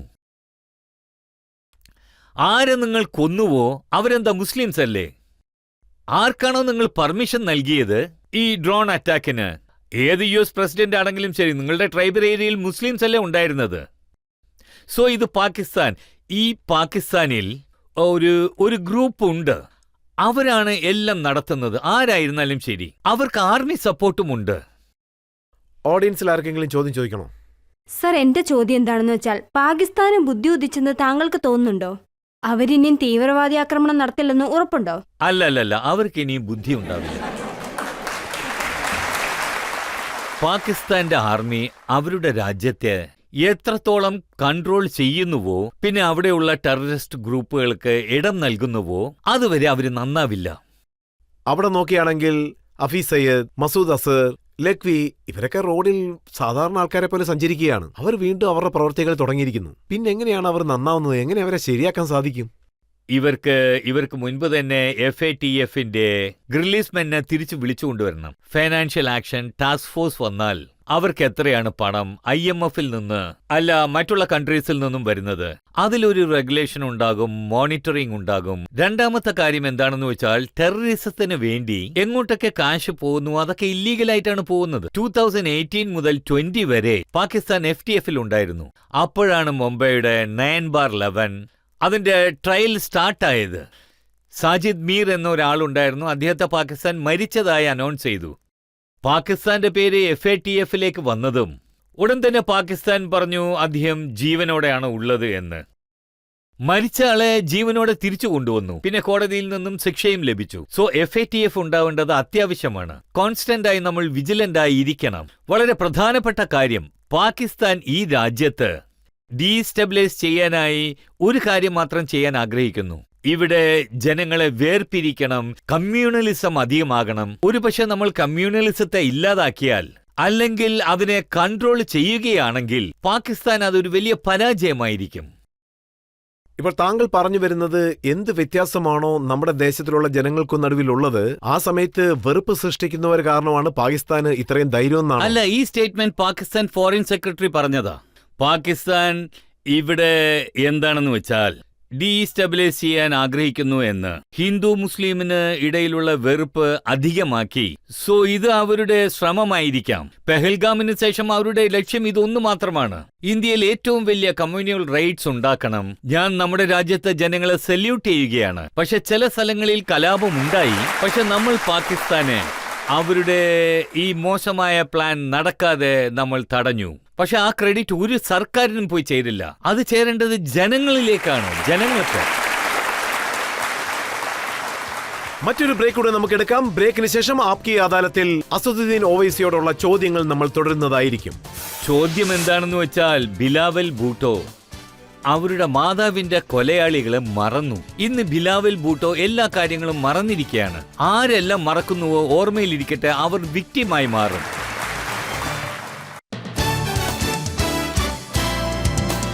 Welcome back. ആപ്കി അദാലത്തിൽ നമ്മൾ ചോദ്യങ്ങൾ ചോദിച്ചുകൊണ്ടിരിക്കുന്നതും വിചാരണ നടത്തിക്കൊണ്ടിരിക്കുന്നതും അസദുദ്ദീൻ ഓവൈസിയോടാണ്. ആപ്കി അദാലത്തിലെ അടുത്ത കുറ്റാരോപണം. ആപ്കി അദാലത്തിൽ AIMIയുടെ ചീഫായ അസദുദ്ദീൻ ഓവൈസിയുടെ മേലുള്ള കുറ്റാരോപണം ഇദ്ദേഹം പിന്നിൽ നിന്ന് ആക്രമിക്കുന്നവർക്ക് സപ്പോർട്ട് ചെയ്യുന്നു എന്നുള്ളതാണ്. ഈ കുറ്റം ആരോപിക്കുന്നതും പാകിസ്ഥാനാണ്. ഇപ്പോ ശശി തരൂർ അദ്ദേഹത്തിന്റെ ഡെലിഗേഷൻ കഴിഞ്ഞതിന് ശേഷം താങ്കൾ ഡെലിഗേഷനോട് സൗദി അറേബ്യയിലേക്ക് പോയി. അതിനുശേഷം പാകിസ്ഥാൻ ബിലാവർ ഭൂട്ടോയെ അങ്ങോട്ട് അയച്ചു. പിന്നെ ബിലാവർ ഭൂട്ടോ എന്താ പറഞ്ഞെന്ന് വെച്ചാ അർദ്ധരാത്രിയിലാണ് ആക്രമിച്ചതെന്ന്. അർദ്ധരാത്രിയിൽ മോഷ്ടാക്കളാണ് ഇങ്ങനെയൊക്കെ ചെയ്യാറുള്ളത്. ധൈര്യം ഉണ്ടെങ്കിൽ പകൽ ആക്രമിക്കാൻ പറയുന്നു. ആ പകലിലും നടന്നല്ലോ. സെക്കൻഡ് ടൈം നടന്നപ്പോ നിങ്ങൾ കണ്ടില്ലേ? സെക്കൻഡ് ടൈം ആക്രമണം നടന്നത് പട്ടാപ്പകലിലല്ലേ? അതെല്ലാവർക്കും അറിയും. ചോദ്യം എന്താണെന്ന് വെച്ചാൽ ബിലാവൽ ഭൂട്ടോ തന്റെ മാതാവിന്റെ കൊലയാളികളെ മറന്നു. ബിലാവൽ ഭൂട്ടോ ഒരു മകനായതുകൊണ്ട് അദ്ദേഹം അത് ഓർമ്മയിൽ വെച്ചിരിക്കണം. അദ്ദേഹത്തിന്റെ മാതാവിനെ ടെററിസ്റ്റ് കൊന്നിരിക്കുന്നു. പിന്നെ അദ്ദേഹത്തിന്റെ മാതാവിനെ കൊല്ലുമ്പോൾ 135 പേർ കൂടെ മരിച്ചിട്ടുണ്ട്. പിന്നെ യുണൈറ്റഡ് നേഷൻസ് ഒരു ഇൻവെസ്റ്റിഗേഷൻ ഏജൻസിയെ അയച്ചു. അവരെല്ലാം ഡിപ്ലോമാറ്റ്സ് ആയിരുന്നു. അവരെന്ത് പറഞ്ഞു എന്ന് വെച്ചാൽ പാകിസ്ഥാന്റെ ഇൻവെസ്റ്റിഗേറ്റീവ് ഏജൻസീസ് ഷാഡോ ഇൻവെസ്റ്റിഗേഷനാണ് നടത്തിയത്. കൊല നടന്ന സ്ഥലം വെള്ളമൊഴിച്ച് കഴുകിക്കളഞ്ഞു. സീൻ ഓഫ് ഒഫൻസ് പ്രൊട്ടക്ട് ചെയ്തില്ല. സോ ബിലാവൽ ഭൂട്ടോ ഇതും മറന്നിരിക്കുന്നു. അദ്ദേഹത്തിന്റെ അപ്പൂപ്പനെ ആരാണ് തൂക്കിലേറ്റിയത്? അതും ആ പാകിസ്ഥാൻ മിലിറ്ററിയാണ്. ഇന്ന് ബിലാവൽ ഭൂട്ടോ എല്ലാ കാര്യങ്ങളും മറന്നിരിക്കുന്നു. ആരെല്ലാം മറക്കുന്നുവോ ഓർമ്മയിലിരിക്കട്ടെ, അവർ വീണ്ടും വിക്ടിമായി മാറും. ഇപ്പോൾ അവരെന്താ പറയുന്നതെന്ന് വെച്ചാൽ, ഒരുപക്ഷെ നിങ്ങൾ ഞങ്ങളുടെ വെള്ളം തടഞ്ഞു നിർത്തുകയാണെങ്കിൽ, അങ്ങനെ വാട്ടർ ട്രീറ്റി റിവൈവ് ചെയ്തില്ലെങ്കിൽ ലോകത്തൊരു ന്യൂക്ലിയർ വാർ തീർച്ചയായിട്ടും നടക്കുമെന്ന് അവർ പറയുന്നു. ദേ നോക്കൂ, ഇന്ത്യയിൽ നല്ല മനോഹരമായ ഒരു പോളിസി ഉണ്ട്, നോ ഫസ്റ്റ് യൂസ് എന്ന പോളിസി. നിങ്ങൾ യൂസ് ചെയ്താൽ ഓബ്വിയസ്ലി ഇന്ത്യയും യൂസ് ചെയ്യും. ഇപ്പൊ അവര് അർത്ഥമില്ലാതെ എന്തൊക്കെയോ വിളിച്ചു പറയാണ്. ഒരു പക്ഷെ വെള്ളം പ്രധാനമന്ത്രിയും സർക്കാരും ഒക്കെ പറയുന്നു, പക്ഷെ വെള്ളം കൊടുത്തുകൊണ്ടിരിക്കുകയാണ്. വെള്ളത്തിന്റെ ട്രീറ്റി ഹോൾഡ് ചെയ്ത് വെച്ചിരിക്കുന്നു. അത് ഇനി കഴിഞ്ഞിട്ടില്ല. വെള്ളം ഇപ്പോഴും പോകുന്നുണ്ട്. നമ്മളത് എവിടെ കൊണ്ടുവെക്കാനാ? വെള്ളം ഇപ്പോഴും ഒഴുകുന്നുണ്ട്, പക്ഷെ നമ്മളത് കൺട്രോൾ ചെയ്യുന്നുണ്ട്. പക്ഷെ വെള്ളം കൃഷി സമയത്ത് അത് കിട്ടില്ല എന്ന് പറഞ്ഞേ. കാരണം ഇന്ത്യയിൽ അവർ കഴിഞ്ഞ 20 വർഷങ്ങളായി നമ്മുടെ വെള്ളം ഉപയോഗിച്ച് അവർ കൃഷി ചെയ്യുകയാണ്. ഒരുപക്ഷെ അവരുടെ കൃഷിക്കാർക്ക് വെള്ളം വേണമെന്നുണ്ടെങ്കിൽ അപ്പോൾ അവർ ഇന്ത്യയിലേക്ക് അയക്കുന്ന ഭീകരവാദികളെ നിർത്തേണ്ടി വരും. വെള്ളം ഇപ്പോഴും പോകുന്നുണ്ട്, പക്ഷെ നമ്മളത് കൺട്രോൾ ചെയ്യുന്നു. പക്ഷെ അവർ അത് ഇങ്ങനെ ചെയ്യുന്നു എന്ന് പറഞ്ഞാൽ ബിലാവൽ ഭൂട്ടോ ഇങ്ങനെ കുട്ടികളെ പോലെ സംസാരിക്കുന്നത് നിർത്തണം. അവർ കണ്ടു കഴിഞ്ഞു ഇന്ത്യയുടെ ശക്തി എന്താണെന്ന് അവർ മനസ്സിലാക്കി. പിന്നെ ആരും ഈ രാജ്യത്ത് കാര്യം എന്താണെന്ന് വെച്ചാൽ, അതായത് നമ്മുടെ രാജ്യത്ത് ഭീകരപ്രവർത്തനങ്ങൾ ചെയ്താൽ ഏത് ഗവൺമെന്റ് ആണെങ്കിലും ശരി, ഇന്ന് മോഡിയുണ്ട് നാളെ ഉണ്ടാവില്ല. പക്ഷെ ഒരു കാര്യം തുടങ്ങിക്കഴിഞ്ഞു എന്നുണ്ടെങ്കിൽ അവരിപ്പോൾ ഒരു കാര്യം ഉണ്ടാക്കിയിരിക്കുകയാണ്. അത് അടുത്ത സർക്കാരും ഫോളോ ചെയ്തേ പറ്റൂ. ഇത് തന്നെ 3-ാമത്തെ പ്രാവശ്യമോ 4-ാമത്തെ പ്രാവശ്യമോ സംഭവിച്ചാൽ എന്താകും? ഇത് അവര് വേണം മനസ്സിലാക്കാൻ. എവിടെ വേണമെങ്കിലും സംഭവിക്കാം. എവിടെ വേണമെങ്കിലും സംഭവിക്കാൻ സാധ്യതയുണ്ട്. ഇപ്പൊ നോക്കുകയാണെങ്കിൽ നമ്മൾ റൺവേ മാത്രമേ ആക്രമിച്ചുള്ളൂ. ഒരുപക്ഷെ നിങ്ങളുടെ എയർബേസ് പോലും തകർക്കാം, അല്ലെങ്കിൽ നിങ്ങളുടെ ബങ്കേഴ്സ് തകർക്കാം, അങ്ങനെ എന്തു വേണമെങ്കിലും. ഒരുപക്ഷെ അവർ ഇന്ത്യയുടെ ഡാംസ് അല്ലെങ്കിൽ വെള്ളത്തിന്റെ പേരിൽ എന്തെങ്കിലും ചെയ്താൽ നമ്മളെന്താ കയ്യിൽ വളയിട്ടിരിക്കുകയാണോ? നമ്മുടെ ഗംഭീരമായ നല്ല സൈന്യത്തെ എന്തിനാണ് നിർത്തിവെച്ചിരിക്കുന്നത്? വെറുതെ ഷോ കാണിക്കാനാണോ? നമ്മൾ ഇത്രയധികം ആയുധങ്ങൾ വാങ്ങുന്നത് എന്തിനു വേണ്ടിയാണ്? നമ്മുടെ രാജ്യത്തിന്റെ സുരക്ഷയ്ക്ക് വേണ്ടിയല്ലേ? ഒരുപക്ഷെ ഇവരിങ്ങനെ വായി തോന്നിയതൊക്കെ വിളിച്ചു പറയുകയാണെങ്കിൽ എന്ത് 7-ാമത്തെ 8-ാമത്തെ ദിവസം നടന്നോ അതോ 10-ാമത്തെ ദിവസം നടന്നോ അതൊക്കെ അവർ ഓർത്തു വെച്ചിരിക്കണം. ഇപ്പോ ഷാബാസ് ഷെരീഫ് എന്താ പറയുന്നതെന്ന് വെച്ചാ, എനിക്ക് രാത്രി 2:30 ഒരു ഫോൺ വന്നു. അപ്പോഴാണ് ഞാൻ അറിഞ്ഞത് ഇന്ത്യയുടെ ബ്രഹ്മോസ് മിസൈൽ ഉള്ളിലേക്ക് വന്നതെന്ന്. ഞങ്ങളുടെ ഹൈദരാബാദ് ഭാഷയിൽ ഞങ്ങൾ ഇങ്ങനെ പറയും, നിങ്ങൾക്ക് ട്രെയിലറാണ് കാണിച്ചിരിക്കുന്നത് മോനെ. അത് ബ്രഹ്മോസ് മിസൈൽസ് ആണ്. പക്ഷേ അവർ വീണ്ടും എന്തെങ്കിലും കാണിച്ചിരുന്നെങ്കിൽ ഓബ്വിയസ്ലി കടൽ മുഖാന്തരം പോലും എന്തെങ്കിലും ആക്രമണം നടന്നിരിക്കാം. നിങ്ങളുടെ കടൽ വഴി പോലും ഞങ്ങൾക്ക് ആക്രമിക്കാൻ കഴിയും. ഇത് പാകിസ്ഥാന്റെ തെറ്റായ ധാരണയാണ്. നിങ്ങൾ അങ്ങനെ ചെയ്തു ഇങ്ങനെ ചെയ്തു എന്നൊക്കെ പറയുന്നു. അങ്ങനെയൊന്നും ചെയ്തിട്ടില്ല. ഇന്ത്യൻ മിലിറ്ററി സുപ്രീമസി അങ്ങനെ തന്നെയാണുള്ളത്. അത് എപ്പോഴും അങ്ങനെ തന്നെ ഉണ്ടാവും. അവരെന്താ പറയുന്നത് വെച്ചാൽ, ഒരുപക്ഷെ നിങ്ങൾ ഞങ്ങളുടെ ജലം തടഞ്ഞു നിർത്തുകയാണെങ്കിൽ, ബിലാവൽ ഭൂട്ടോയെ പറ്റിയല്ല, പാകിസ്ഥാൻ പട്ടാളത്തെക്കുറിച്ചാണ് പറയുന്നത്. വെള്ളം തടഞ്ഞു നിർത്തിയാൽ നിങ്ങളുടെ ശ്വാസം ഞങ്ങൾ ഇല്ലാതാക്കുമെന്ന്. അവരുടെ ജനസംഖ്യ എത്രയാണ്? നമ്മുടെ ജനസംഖ്യ എത്രയാണ്? അവർക്കെങ്ങനെ നമ്മുടെ ശ്വാസം നിർത്താൻ പറ്റും? നിങ്ങൾ ആദ്യം ബലോചിസ്ഥാനെ ആക്രമിക്കുന്നത് നിർത്തൂ. ആദ്യം ഇറാന്റെ ഔട്ട്പോസ്റ്റിനെ ആക്രമിക്കുന്നത് നിർത്തൂ. ആദ്യം പാകിസ്ഥാനിലെ ജനങ്ങളോട് ഇത് പറയൂ. ആസിഫ് മുനീർ ട്രംപുമായി എന്താണ് ഡീലിംഗ് ചെയ്തതെന്ന്, ട്രംപുമായി നിങ്ങൾ എന്താണ് സംസാരിച്ചു വന്നതെന്ന് പറയൂ. നോക്കൂ, ട്രംപ് അദ്ദേഹത്തെ വൈറ്റ് ഹൗസിലേക്ക് വിളിച്ചുകൊണ്ടുപോയി. എന്നുവെച്ചാൽ ഇങ്ങനെ ഒരു അർത്ഥമില്ല, വെറുതെ അദ്ദേഹത്തെ അവിടെ കൊണ്ടുപോയി ഇരുത്തി ഭക്ഷണം നൽകിയിട്ടുണ്ടാവുമെന്ന് ട്രംപ് എന്തെങ്കിലും പറഞ്ഞു കാണും. മോനെ, നീ ആ ബോർഡറിൽ ഞങ്ങൾക്ക് വേണ്ടി എന്തെങ്കിലും സഹായം ചെയ്തേ മതിയാവൂ എന്ന്. അങ്ങനെ അദ്ദേഹം കയ്യിൽ എടുത്തു കാണും. ഞാനെന്താ അറിഞ്ഞതെന്ന് വെച്ചാൽ, അമേരിക്കയുടെ സ്പൈ പ്ലെയിൻ വെച്ചുകൊണ്ട് ഇറാന്റെയും പാകിസ്ഥാന്റെയും ബോർഡറിൽ കാവലിന് വെച്ചെന്നാണ് അറിഞ്ഞത്. അതിലെന്തെങ്കിലും? അല്ലല്ല, ഇവരുടെ എയർബേസുകളെല്ലാം അത് US കൺട്രോളിലാണ് ഉള്ളത്. ഇന്നും അത് US കൺട്രോളിലാണ് ഉള്ളത്. ഏതൊരു അന്യരാജ്യത്തിന്റെ ബേസും നമ്മുടെ ഇന്ത്യയിൽ ഇല്ല ഇതുവരെ. നമ്മളിവിടെ ഒരു ടെററിസ്റ്റ് ക്യാമ്പും നടത്തുന്നില്ല, അതും അന്യദേശത്തിനെതിരായി. ഈ വക കാര്യങ്ങളെല്ലാം പാകിസ്ഥാനാണ് ചെയ്യുന്നത്. ലോകത്ത് ടെററിസം എന്ന ക്യാൻസർ അവിടെ നിന്നാണ് ഉത്ഭവിക്കുന്നത്. ഇങ്ങനെയുള്ള കാര്യങ്ങളാണ് ചെയ്യുന്നത്. അവർക്ക് ചുറ്റുമുള്ള രാജ്യങ്ങളിൽ ഏതെങ്കിലും ഒരു രാജ്യം അവരെ സപ്പോർട്ട് ചെയ്യുന്നുണ്ടോ? ഇപ്പോൾ താലിബാൻ തന്നെ അവർക്കെതിരാണ്. താലിബാൻ ഇന്ത്യയോട് ഒന്ന് ഹെൽപ്പ് ചോദിക്കുന്നു, ഞങ്ങൾ എങ്ങനെയെങ്കിലും സഹായിക്കൂ എന്ന്. ഞങ്ങൾ ഔട്ട്റൈറ്റ് ആയിട്ട് സപ്പോർട്ട് ചെയ്യാമെന്ന്. പിന്നെ നമ്മൾ ഏത് പോർട്ടാണോ ഇറാനിൽ നിർമ്മിക്കുന്നത് അത് നമുക്ക് വളരെ പ്രധാനപ്പെട്ടതാണ്. അതിലൂടെ നമ്മൾ പാകിസ്ഥാനെ ബൈപ്പാസ് ചെയ്ത് അഫ്ഗാനിസ്ഥാനിലേക്ക് പോകാൻ പറ്റും. അതൊരു സ്ട്രാറ്റജിക് പ്ലാൻ ആണ്. താങ്കൾക്ക് ഇങ്ങനെ തോന്നുന്നുണ്ടോ, അമേരിക്ക പാകിസ്ഥാന്റെ എയർബേസ് ഉപയോഗിക്കാൻ വേണ്ടിയാണ് മുനീർ സാറിന് ബിരിയാണി നൽകിയതായിട്ടാണ് അറിഞ്ഞത്? അല്ല, ബിരിയാണി കഴിക്കാൻ പോയി കാണില്ല, സ്റ്റീക്ക് കഴിക്കാൻ പോയി കാണും. അദ്ദേഹം കഴിച്ചു കാണും, തീർച്ചയായിട്ടും കഴിച്ചു കാണും. അതിൽ സംശയമില്ല, തീർച്ചയായിട്ടും ഉണ്ടാവും. നമുക്കിങ്ങനെ പറയാൻ പറ്റില്ല. ആസിഫ് മുനീർ അദ്ദേഹത്തിന് നോബൽ പ്രൈസ് കൊടുക്കാൻ വേണ്ടി ഒന്നായിരിക്കില്ല വിളിച്ചത്. അല്ല, ഇതിൽ തീർച്ചയായും മറ്റെന്തോ കാര്യമുണ്ട്. തീർച്ചയായിട്ടും അത് പുറത്തു വരും 5-10 ദിവസങ്ങൾ കൊണ്ട്. ഓവൈസി സാർ, ഒസാമ ബിൻ ലാഡൻ പാകിസ്ഥാനിൽ എവിടെയാണ് ഒളിച്ചിരുന്നതെന്ന് ട്രംപിന് നന്നായിട്ട് അറിയാമായിരുന്നു. പിന്നെ അദ്ദേഹത്തിന് ഇതും അറിയാം ഹാഫിസ് സയ്യിദ് എവിടെയാണ് ഒളിച്ചിരിക്കുന്നതെന്ന്. ഇവരെല്ലാവരും അമേരിക്കയുടെ ടെററിസ്റ്റ് ലിസ്റ്റിലുള്ളവരാണ്. ഇത്രയൊക്കെ ചെയ്തതിനു ശേഷം പാകിസ്ഥാനോട് ഇത്രയും സ്നേഹം കാണിക്കേണ്ട ആവശ്യം എന്താണ്? ഇത് അമേരിക്കൻ അഡ്മിനിസ്ട്രേഷൻ തീർച്ചയായിട്ടും പറയണം. അവർക്കിടയിൽ അങ്ങനെ എന്താണ് അവർ കണ്ടതെന്ന്. അവരുടെ കൺട്രിയുടെ, അതായത് പ്രിസ്ക്രൈബ്ഡ് ടെററിസ്റ്റ് ഓർഗനൈസേഷനിൽ നിന്ന് ലീഡേഴ്സ് ഇന്ന് പബ്ലിക്കായി മീറ്റിംഗ് നടത്തി ഇന്ത്യക്കെതിരായി അവരുടെ ഇഷ്ടപ്രകാരം സംസാരിക്കുകയാണ്. സോ അവരെങ്ങനെയാണ് ഇത് ടോളറേറ്റ് ചെയ്യുന്നത്? ഇവിടെ നോക്കൂ, ഇവരുടെ ഈ ഡബിൾ പോളിസി ഉണ്ടല്ലോ, അത് കാരണം ലോകത്ത് പല സ്ഥലങ്ങളിൽ ഇൻസ്റ്റെബിലിറ്റി ഉണ്ടാവുകയാണ് ചെയ്യുന്നത്. നിങ്ങൾ അഫ്ഗാനിസ്ഥാനിലേക്ക് പോകുന്നു, ഒറ്റ രാത്രി കൊണ്ട് അഫ്ഗാനിസ്ഥാനെ നിങ്ങൾ കൈവിട്ടു. അവിടെ സ്റ്റെബിലിറ്റി കുറച്ച് ഇൻക്രീസ് ആയി എന്നുള്ളത് വേറൊരു കാര്യം. വിയറ്റ്നാമിലേക്ക് പോയി, അവിടെ എന്ത് സംഭവിച്ചു? ഇറാഖിലേക്ക് പോയി, വെപ്പൺസ് ഓഫ് മാസ് ഡിസ്ട്രക്ഷൻ എന്ന് പറഞ്ഞു. പക്ഷെ ഒന്നും കിട്ടിയില്ലെന്ന് വേണം പറയാൻ. ഇത് നോക്കുകയാണെങ്കിൽ 20-25 വർഷങ്ങളായി ഇങ്ങനെയാണ് സംഭവിക്കുന്നത്. ഇതിൽ നമ്മൾ വളരെ ശ്രദ്ധിച്ചിരിക്കേണ്ടത് അത്യാവശ്യമാണ്, വളരെ അത്യാവശ്യമാണ്. നമ്മൾ തായ്വാനെക്കുറിച്ചും ഒരു തീരുമാനം എടുക്കേണ്ടതാണ്. നമ്മളും ഒരു സ്റ്റാൻഡ് എടുക്കണം. അത് എന്താണെങ്കിലും ശരി, എങ്കിലേ അവർക്കും മനസ്സിലാകൂ. ജനങ്ങൾക്കിടയിൽ നിങ്ങൾ വളരെ പ്രശസ്തനായിരിക്കുകയാണ്. നിങ്ങളുടെ ഈ രാജ്യസ്നേഹം കാരണം നിങ്ങൾ സിന്ദൂർ ഓപ്പറേഷന് ശേഷം നിങ്ങളുടെ ശബ്ദം ഉയർത്തിയിട്ടുണ്ട്.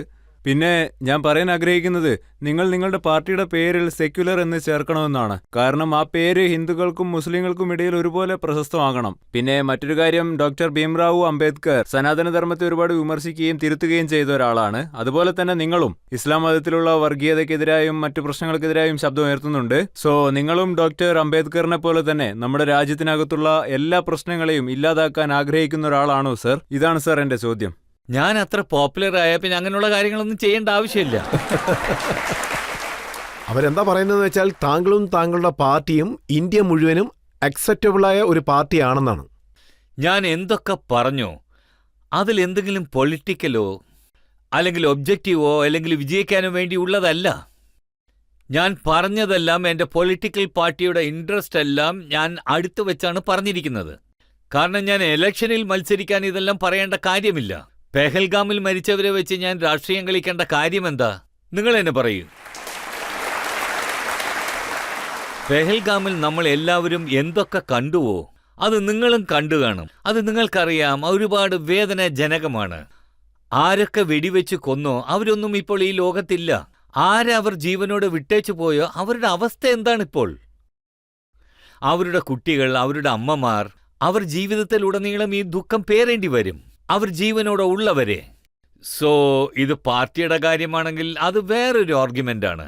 അകാലിദളുണ്ട്, ശിവസേന ഇപ്പൊ 2ആയി. അതിനെക്കുറിച്ച് എന്താ പറയാ? ഇപ്പോൾ മറ്റൊരു ബ്രേക്ക് കൂടി നമുക്ക് എടുക്കാം. ബ്രേക്കിന് ശേഷം ആപ്കി അദാലത്തിൽ ഓവൈസി സാറിനോടുള്ള ചോദ്യങ്ങൾ നമ്മൾ തുടരുന്നതാണ്. ഞങ്ങൾ BJPയെ റെപ്രസെന്റ് ചെയ്യുന്നില്ല, ഞങ്ങൾ രാജ്യത്തെയാണ് റെപ്രസെന്റ് ചെയ്യാൻ പോകുന്നത്.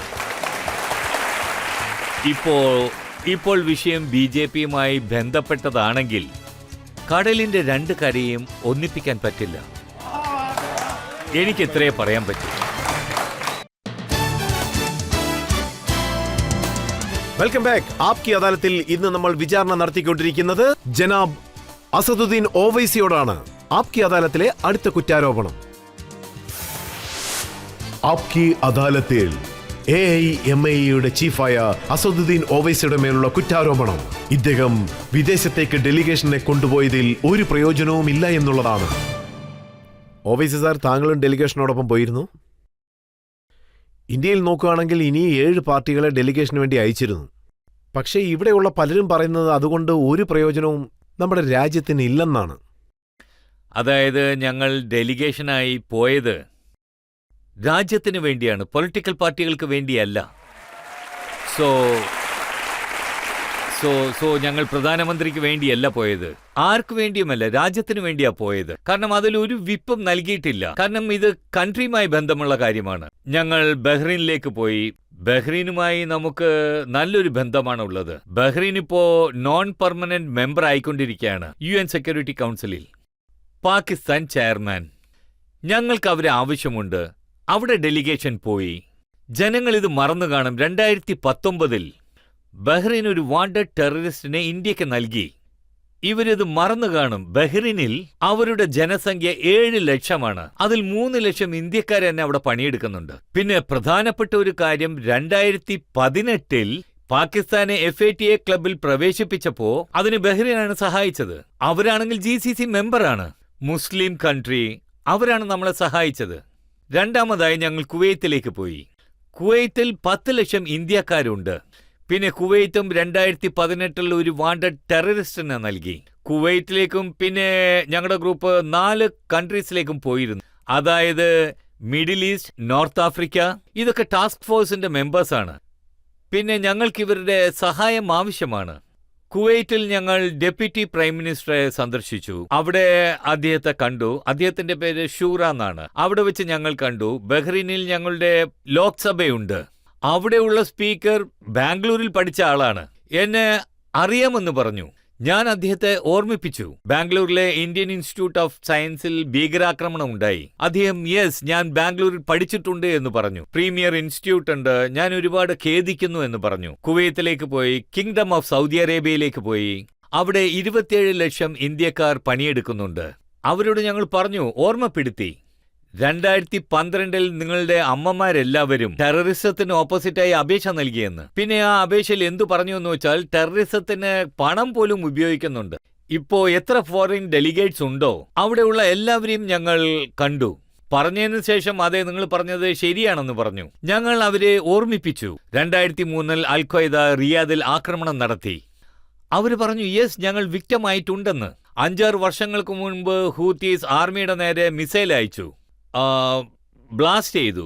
സൗദി അറേബ്യ ഞങ്ങൾക്ക് ഇമ്പോർട്ടന്റ് ആണ്. കാരണം വീണ്ടും FATF-ൽ പേര് വരണം. ഈ 3 കൺട്രീസിലും പാകിസ്ഥാന് നല്ല ഇൻഫ്ലുവൻസ് ഉണ്ട്.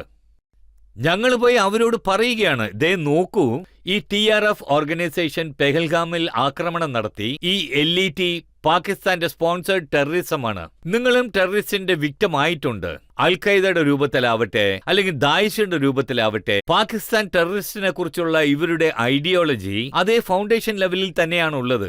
സോ ഞങ്ങൾ പോയി അവർക്ക് മനസ്സിലാക്കി കൊടുത്തു. നോക്കൂ, ഡിപ്ലോമസി എന്ന് പറയുന്നത് ഒരു ദിവസത്തെ പണിയല്ല. കോഴിയെഴുത്തിയതും മുട്ടയിടും വിജയിക്കുമെന്ന്. ഇത് അങ്ങനത്തെ പണിയല്ലല്ലോ.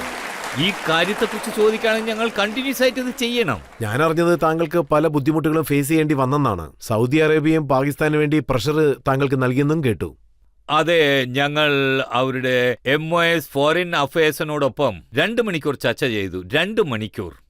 പിന്നെ ഞാനൊരു കാര്യം പറയാൻ ആഗ്രഹിക്കുന്നു. ജയ്പാണ്ഡ ഞങ്ങളുടെ കഴിവുകളെല്ലാം നന്നായി ആസ്വദിച്ചു.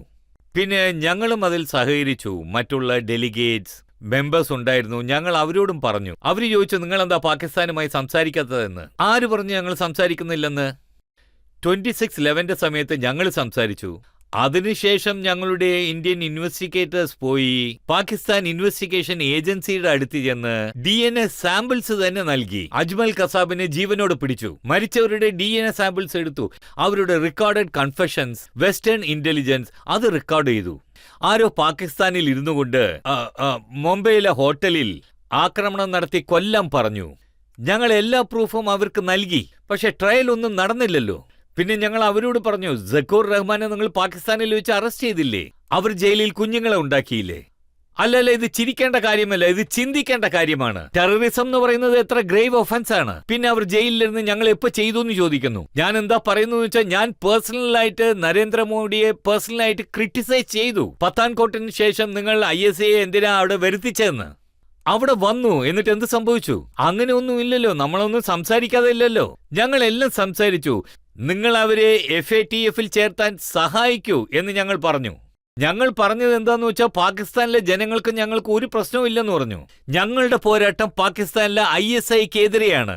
അവരുടെ സ്പോൺസേഡ് ടെററിസ്റ്റ് ഗ്രൂപ്പിനോടാണ്. അവരത് തടയട്ടെ, ഞങ്ങൾക്കെന്തിനാണ്? ഞങ്ങൾ പുരോഗമിച്ചു പോവുകയല്ലേ, വീണ്ടും പുരോഗമിക്കും. താങ്കളടുത്ത് ഈ കാര്യമല്ലേ ചോദിച്ചത്? പാകിസ്ഥാനെ പറ്റി എല്ലായിടത്തും പോയി കംപ്ലൈന്റ് ചെയ്യുന്നു. ആക്രമിച്ചത് പഹൽഗാമിലല്ലേ? പക്ഷെ 2 മണിക്കൂറിനുള്ളിൽ പാകിസ്ഥാൻ ഇന്ത്യയെ ബ്ലെയിം ചെയ്തിരിക്കുകയാണ്. എന്തുകൊണ്ട് ചെയ്യില്ല? നിങ്ങൾ 4 ഇമെയിൽ അയച്ചാൽ സമ്മതിക്കുന്നു, ഞങ്ങളാണ് ആക്രമിച്ചതെന്ന് പറയുന്നു. 4-ൽ 2 ഇമെയിൽ അത് നമ്മുടെ ഏജൻസി ഫൈൻഡ് ഔട്ട് ചെയ്തു. അത് പാകിസ്ഥാന്റെ കണ്ടോൺമെന്റിന്റെ അടുത്തുനിന്നാണ് അയച്ചിരിക്കുന്നത്. അവരവരുടെ റെസ്പോൺസിബിലിറ്റി അക്സെപ്റ്റ് ചെയ്തു. പിന്നെ അവർക്ക് ഈ കാര്യം എന്ന് മനസ്സിലായോ, ഫുട് പ്രിന്റ്സ് എവിഡൻസ് മനസ്സിലായോ, ഉടൻ ഞങ്ങളുമായി ബന്ധമില്ലെന്ന് പറഞ്ഞു. അതിനുശേഷം പാകിസ്ഥാൻ ഇന്ന് എന്താണ് പറയുന്നതെന്ന് വെച്ചാൽ, ഏപ്രിൽ 25-ന് യുണൈറ്റഡ് നേഷൻസ് സെക്യൂരിറ്റി കൗൺസിലിൽ TRFന്റെ പേര് വന്നു. സോ ഷഹബാസ് ഷെരീഫിന് അവിടെ ഏതെങ്കിലും ചെറുക്കന്മാരുണ്ടായിരുന്നു ആ പേര് വരാൻ? ഒരുപക്ഷെ TRFുമായി നിങ്ങൾക്ക് ഒരു പ്രശ്നവും ഇല്ല എന്നുണ്ടെങ്കിൽ അപ്പൊ TRFന്റെ പേര് നൽകണ്ടേ? അദ്ദേഹം അത് വിസമ്മതിച്ചു. പിന്നെ രാജ്യം ഇത് മനസ്സിലാക്കേണ്ടത് അത്യാവശ്യമാണ്. പറയുകയാണെങ്കിൽ ഇന്ത്യൻ സർക്കാർ ഡിസംബർ 23-ൽ യുണൈറ്റഡ് നേഷൻസിന്റെ സാങ്ഷൻ കമ്മിറ്റിയോട് TRF ഉണ്ടെന്ന് ഞങ്ങൾ പറഞ്ഞു. പിന്നെ 24 മെയ് അന്ന് എന്താ പറഞ്ഞെന്ന് വെച്ചാൽ TRF ഒരു ഓർഗനൈസേഷൻ ആണെന്ന്. ഞങ്ങളുടെ നിർഭാഗ്യം എന്താണെന്ന് വെച്ചാൽ ഞങ്ങളുടെ സെക്യൂരിറ്റി ലാപ്സ് ആയിപ്പോയി. പിന്നെ പെഹൽഗാം സംഭവം നടന്നു. സോ ഇത് പാകിസ്ഥാന്റെ ഈ 4 നാടുകളിലും വെച്ച് അൾജീരിയയിൽ 1995 മുതൽ, അതായത് 2006 വരെ 60,000 അൾജീരിയൻ ടെററിസ്റ്റിനെ കൊന്നിരിക്കുന്നു. 60,000. അവര് പറഞ്ഞു ഞങ്ങളിത് ഏറ്റെടുക്കാമെന്ന്. ഇപ്പോൾ അൾജീരിയ ഇപ്പോൾ അവർ നോൺ പെർമനന്റ് മെമ്പറാണ്. അവരോട് ഞങ്ങൾ ഇതിനെക്കുറിച്ച് വിശദമായി സംസാരിച്ചു. അവരും ടെററിസത്തിന്റെ വിക്ടിമാണ്.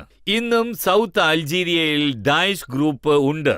സോ ഞങ്ങൾ അവിടെ ചെന്ന് പരിശ്രമിച്ചു നമ്മുടെ രാജ്യത്തിന്റെ വ്യൂ പോയിന്റ് പറയാൻ. കാരണം ആൾ പാർട്ടി MPs അവിടെ ഉണ്ടായിരുന്നു. എല്ലാവരും ചെന്ന് രാജ്യത്തിന്റെ യുണൈറ്റഡ് വ്യൂ പോയിന്റ് അറിയിക്കാൻ. സോ തീർച്ചയായും അതിനൊരു പ്രതികരണം ഉണ്ടാകും.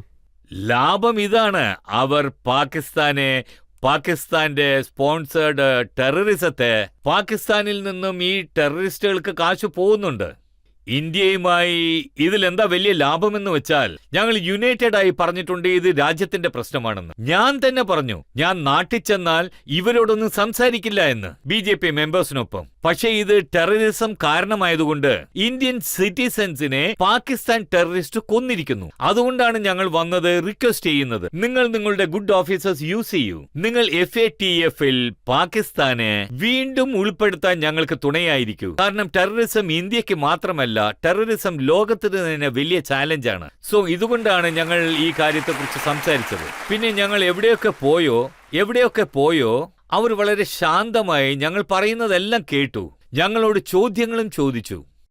ഞാൻ പറഞ്ഞതുപോലെ അവർ സംസാരിക്കുമ്പോൾ ഞങ്ങൾ അവരോട് പറഞ്ഞു പാകിസ്ഥാനുമായി ഞങ്ങളെ ഐഫനേറ്റ് ചെയ്യരുതെന്ന്. ഞങ്ങൾ സൗദി അറേബ്യയോട് ചോദിച്ചു, നിങ്ങൾ അവർക്ക് $13 ബില്യൺ നൽകാൻ പോകുന്നു, അവരെ മോണിറ്റർ ചെയ്യൂ എന്ന്. കാശ് എങ്ങോട്ടാണ് പോകുന്നതെന്ന് മോണിറ്റർ ചെയ്യൂ. എങ്ങനെ അങ്ങനെ നൽകും? ഒരുപക്ഷെ ആ കാശ് പാകിസ്ഥാൻ ആർമിയുടെ കയ്യിലെത്തിയാലോ അവരത് ഇന്ത്യക്കെതിരെ പ്രയോജനപ്പെടുത്തും. സോ ഞാൻ എന്താ വിചാരിക്കുന്നതെന്ന് വെച്ചാൽ, എന്റെ ഗ്രൂപ്പുമായി എനിക്ക് സംസാരിക്കാൻ പറ്റും. ഞാൻ നല്ല രീതിയിൽ അവരുമൊത്ത് ചർച്ച ചെയ്തു. അപ്പോൾ അവർ താങ്കളോട് ഇങ്ങനെ ചോദിച്ചില്ലേ, പാകിസ്ഥാൻ പറഞ്ഞുകൊണ്ടിരിക്കുകയാണ് ഇന്ത്യയിലെ മുസ്ലിങ്ങളുടെ സ്ഥിതി വളരെ ദയനീയമാണെന്ന്, പക്ഷെ പാകിസ്ഥാനിലെ സാഹചര്യം വളരെ നന്നായിട്ടുണ്ടെന്ന്. നോക്കൂ, ലോകം എത്ര ചെറുതാണെന്ന് വെച്ചാ ഇന്ത്യയിൽ എന്തൊക്കെ സംഭവിക്കുന്നു അത് ലോകത്തുള്ള ജനങ്ങളെല്ലാം കാണുന്നുണ്ട്.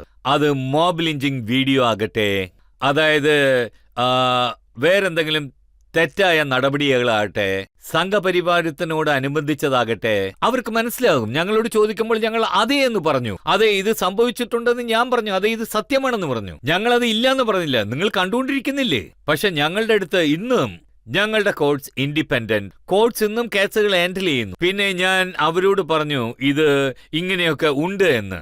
അതായത് ഞങ്ങൾ നിങ്ങളെ കാണാൻ വന്ന ലക്ഷ്യം ടെററിസത്തെക്കുറിച്ച് പറയാനാണ്, എന്റെ രാജ്യത്തിന്റെ വ്യൂ പോയിന്റ് അറിയിക്കാനാണ്. ഞങ്ങൾ എല്ലാവരും ഇതിനെക്കുറിച്ച് സംസാരിച്ചു. ഞങ്ങൾ എല്ലാവരും ഒരു സ്ഥലത്ത് ഇരുന്നപ്പോൾ അവർ എന്തു പറഞ്ഞു എന്ന് വെച്ചാ, പാലസ്തീന്റെ കാര്യത്തിൽ ഞങ്ങൾക്ക് വേർപാടുകൾ ഉണ്ട് എന്ന് ഇന്ത്യ. പിന്നെ ഞങ്ങൾ ചോദിച്ചു പാലസ്തീന്റെ സ്റ്റാൻഡ് എവിടെയാണ് മാറിയതെന്ന്. സോ ഞങ്ങളുടെ സ്റ്റാൻഡ് ഇന്നും അതാണ്. നെഹ്റു മഹാത്മാഗാന്ധി പീരീഡിൽ ഉണ്ടായിരുന്നു. ഓക്കെ, BJP പീരീഡിൽ കുറച്ച് സോഫ്റ്റ് ആണ്. ഇപ്പോൾ നോക്കുകയാണെങ്കിൽ ഇസ്രയേൽ ആ ബുച്ചറിന്റെ കാര്യത്തിൽ. പക്ഷേ ഞങ്ങൾ അവരോട് ചോദിച്ചു, എത്ര സമയമായി ഇവിടെ ഇരിക്കുന്നു, നിങ്ങൾ പാലസ്തീന് എന്താണ് ചെയ്തിട്ടുള്ളതെന്ന്, നിങ്ങൾ എന്താണ് ചെയ്തിരിക്കുന്നത് പറയൂ എന്ന് ചോദിച്ചു. ഞങ്ങൾ പാലസ്തീൻകാർക്കായി എന്നും കൂടെയുണ്ട്, ഇപ്പോഴും എപ്പോഴും ഉണ്ടാകും. നിങ്ങളും കൂടെ തന്നെ ഉണ്ട്, നിങ്ങളും അതിനെക്കുറിച്ച് സംസാരിക്കുന്നവരാണ്. പിന്നെ അവർ സൈലന്റായി, ഒന്നും സംസാരിക്കാൻ പറ്റിയില്ല.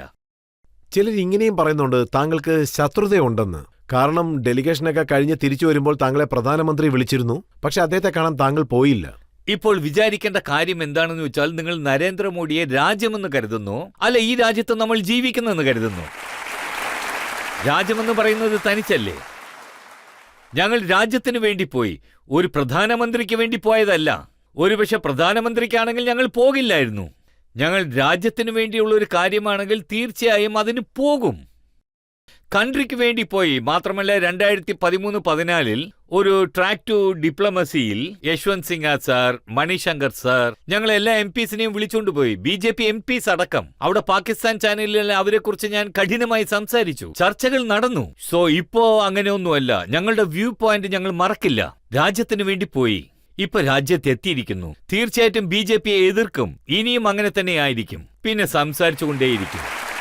ഇപ്പോൾ കോൺഗ്രസിലുള്ള വ്യക്തികൾ പറയുന്നത് എന്താണെന്ന് വെച്ചാൽ, തീവ്രവാദികൾ എങ്ങനെയാണോ ചുറ്റിത്തിരിയുന്നത് അതുപോലെ നമ്മുടെ MPമാരെല്ലാം വിദേശ രാജ്യങ്ങളിൽ ചുറ്റിക്കറങ്ങുകയാണെന്ന്. നോക്കൂ, ഈ സ്റ്റേറ്റ്മെന്റ് ഞങ്ങൾക്ക് മിസ്റ്റർ ജയറാം രമേശ് സാർ തന്നു.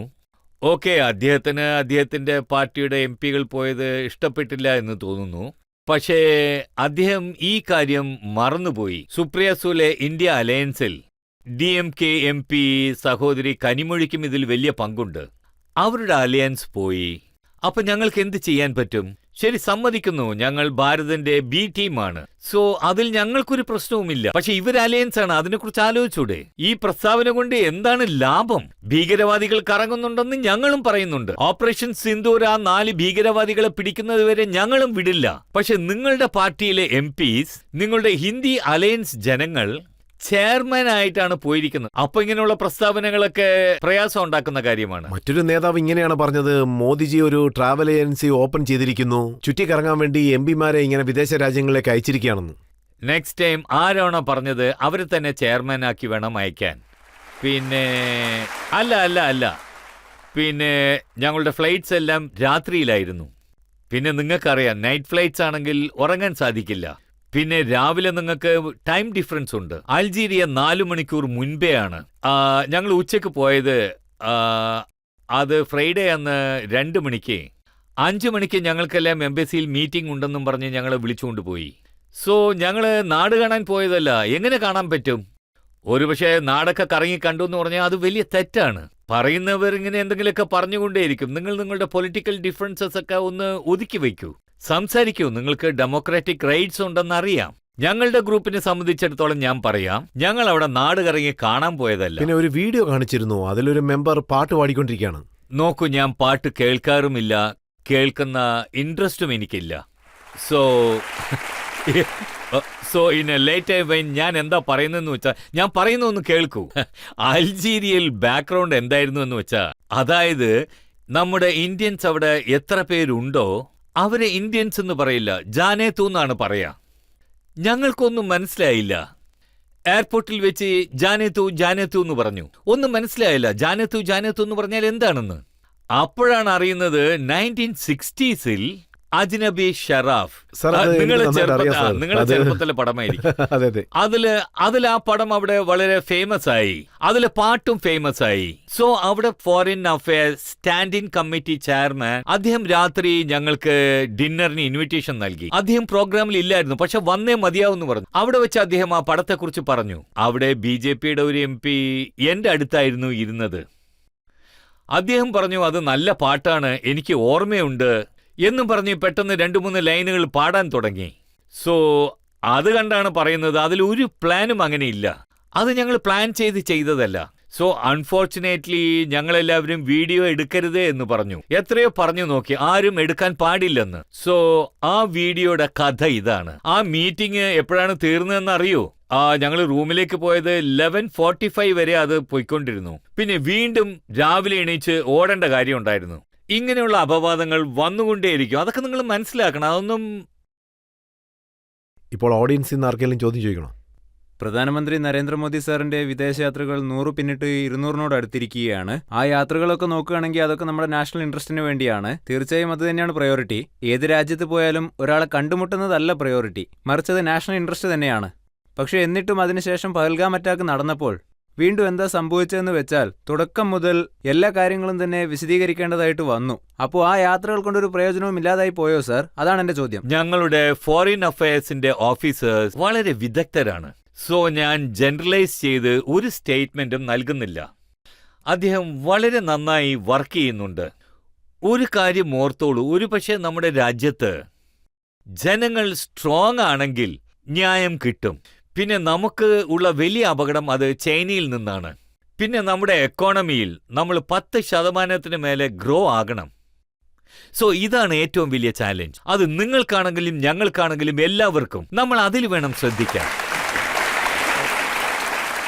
സാർ, ഇപ്പോൾ കാര്യം എന്താണെന്ന് വെച്ചാൽ നിങ്ങൾ വിദേശത്ത് പോയപ്പോൾ ഈ പൊളിറ്റിക്കൽ കാര്യമൊക്കെ BJPയുടേത് പോലെ തന്നെയാണോ? അല്ല നിങ്ങളുടെ ചിന്തകളിൽ മാറ്റമുണ്ടോ? ഞങ്ങൾ BJPയെ റെപ്രസെന്റ് ചെയ്ത് പോയതല്ല. ഈ കാര്യം നിങ്ങളുടെ മനസ്സിൽ നിന്ന് എടുത്തു മാറ്റൂ.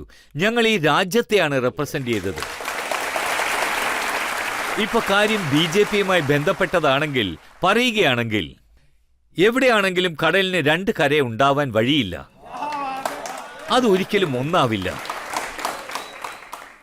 ഒവൈസി സാർ, താങ്കളോട് ഞാൻ എല്ലാ രീതിയിലുള്ള ചോദ്യങ്ങളും ചോദിച്ചു. ഓപ്പറേഷൻ സിന്ദൂറിനെ കുറിച്ചും പിന്നെ പഹൽഗാം ഇൻസിഡന്റിനെ കുറിച്ചും പാകിസ്ഥാനെ കുറിച്ചും എല്ലാ ചോദ്യങ്ങൾക്കും കൃത്യമായി താങ്കൾ ഉത്തരം നൽകി. ഇപ്പോഴൊരു ബ്രേക്ക് എടുക്കാം. ബ്രേക്കിന് ശേഷം നമ്മൾ ആപ്കി അദാലത്തിൽ ഇന്നത്തെ ജഡ്ജിയായ റിട്ടയർ ലഫ്റ്റനന്റ് ജനറൽ സഞ്ജയ് കുൽക്കർണിയുടെ ജഡ്ജ്മെന്റ് നമുക്ക് നോക്കാം.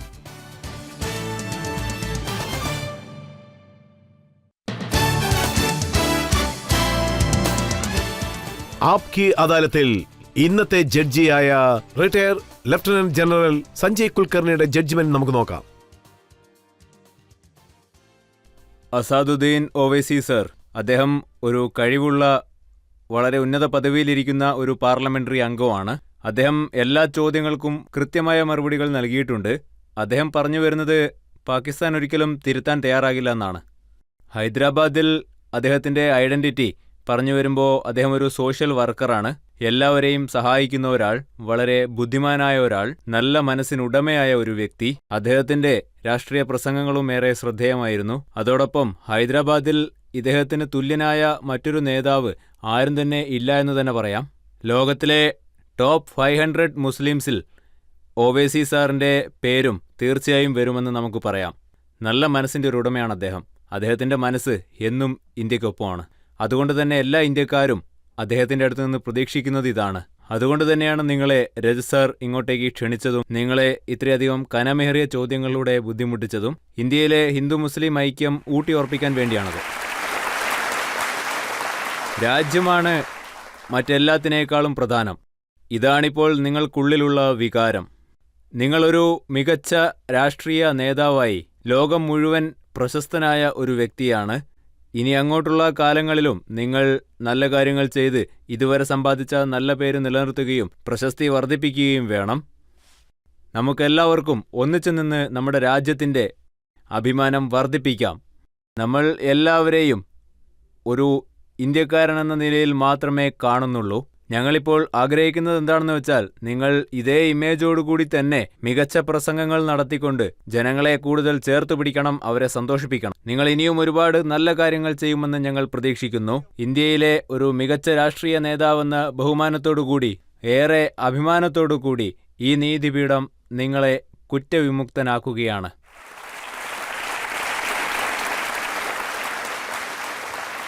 അസദുദ്ദീൻ ഒവൈസി സർ ഇതുപോലെ തന്നെ രാഷ്ട്രീയത്തിൽ മുന്നേറിക്കൊണ്ട് രാജ്യത്തിന്റെ ശബ്ദം ലോകം മുഴുവനും കൊണ്ടുചെന്ന് ചേർക്കുമെന്ന് എനിക്ക് വിശ്വാസമുണ്ട്. പാകിസ്ഥാന്റെ പ്രവൃത്തികൾ എക്സ്പോസ് ചെയ്യുമെന്നുള്ള വിശ്വാസമുണ്ട്. ഇന്നത്തെ ഷോ ഇതോടെ അവസാനിക്കുകയാണ്. അടുത്ത എപ്പിസോഡിൽ പുതിയൊരു അതിഥിയോടൊപ്പം വീണ്ടും വന്ന് നിങ്ങളെ കാണുന്നതായിരിക്കും. നന്ദി, നമസ്കാരം.